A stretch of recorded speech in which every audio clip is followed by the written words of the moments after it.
If you're anything like me, you've often wondered, how bad are a few beers for me, really?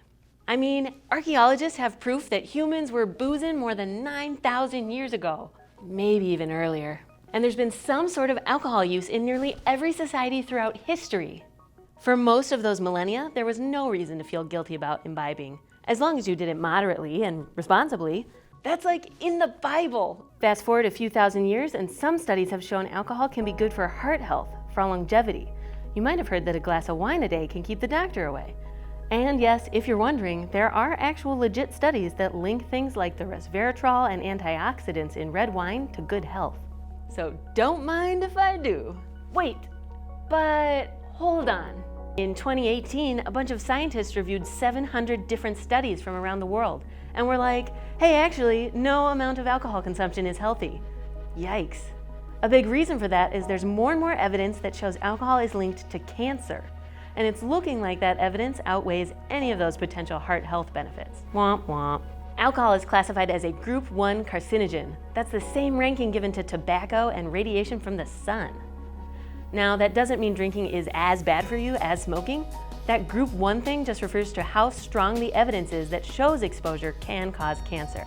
It's like how not every smoker will get cancer, but researchers are really sure that that link is there. So, turns out drinking alcohol is the third best way to give yourself a fatal cancer, right up there after cigarette smoking and excess body weight. To put it in more technical terms, alcohol use is third on the list of avoidable risk factors associated with deadly cancers in the United States. Around 3.5% of all cancer deaths in a given year are alcohol-related. Now, 3.5% doesn't sound like much when you compare it to the 30% of cancer deaths that are from cigarettes, but that 3.5% still comes out to something like 19,500 deaths every year. Apparently, cancer kills a lot of people. If these numbers aren't doing anything for you, we can also think of booze in terms of cigarette units. Drinking 1 bottle of wine has the same carcinogenic impact as smoking 5 cigarettes for men and 10 cigarettes for women. I don't know about you, but I haven't had 10 cigarettes in my life.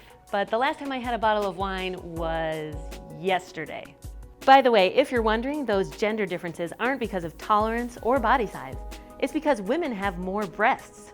So if a busty person has 10 drinks a week, which is considered moderate drinking, it's specifically their risk of breast cancer that goes up, more so than the other cancers. But even those without breasts should be mindful of how much they drink. If 1,000 men and 1,000 women each drank a bottle of wine every week, around 10 of those men and 14 of those women would develop cancer as a result.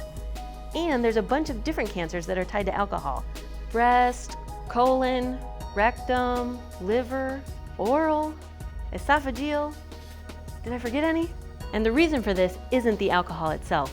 It's because when your body processes alcohol, it turns it into a compound called acetaldehyde, which is highly toxic and a known carcinogen. Thanks a lot, liver. Acetaldehyde can permanently damage the DNA inside your blood stem cells. And if the right gene gets messed up, those cells might start reproducing like crazy, spreading, you might say, like a cancer. I mean, it is a cancer. I'm literally telling you how cancer works. But that DNA damage isn't the only way that alcohol can cause cancer. For one, drinking can elevate estrogen, a hormone linked to breast cancer. But all that said, the effects of drinking are not one size fits all. Some heavy drinkers will never develop cancer. Some light drinkers might.